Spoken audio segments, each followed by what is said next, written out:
Big news this morning, mate. What can you tell us? Yeah, great news. The Fundora rematch is back on, and looking forward to Tim Tszyu get his chance to get redemption for what happened in Vegas back last year. So one of the most memorable fights of last year, and one that I think we've all been hanging for that opportunity for the rematch, and now the timing's right. They're gonna get it on. Talk us through how we got here. Obviously, the Thurman fight kind of seemed like the path we were going to head down. How did we get here?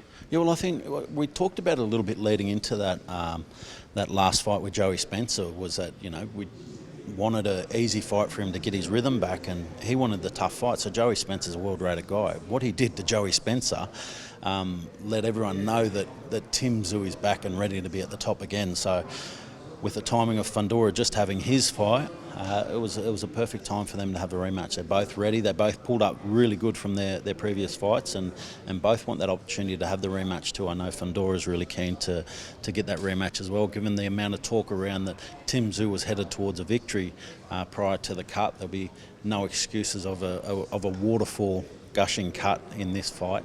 So this will be one where they get to showcase their skills, and Tim Tszyu gets a chance to be a WBC world champion. What does it mean for Keith Thurman? He's the odd man out here.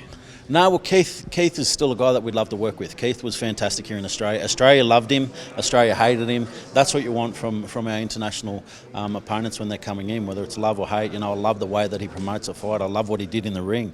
I thought he looked fantastic. He showed why he's a legend of the sport, and he's a guy that Tim Tszyu really wants to fight still. So it's a fight that we'd love to make still in the future. He's an entertaining guy, and I'd love to bring him back out here to Australia again. I think the Australian public will love to see him and Tim Tszyu in a clash.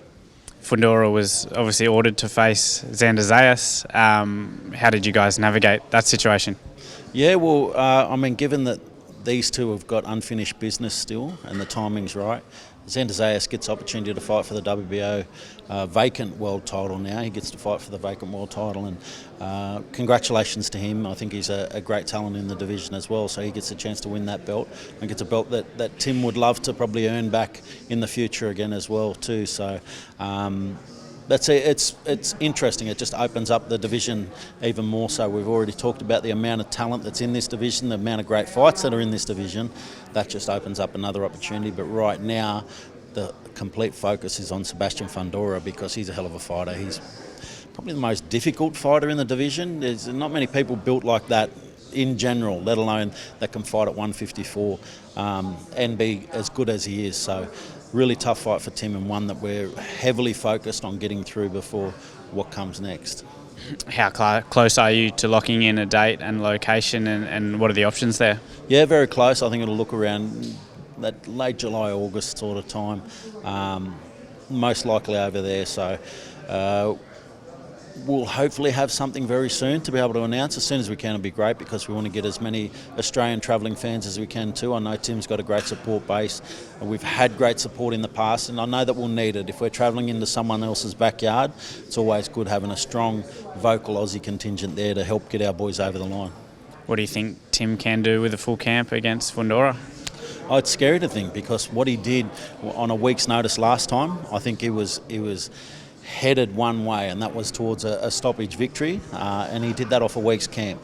So him with 10 to 12 weeks under his belt, very dangerous what Tim Tszyu can do. I think we saw again that last fight, he's back to what we know and love about Tim Tszyu, and it's only going to keep getting better.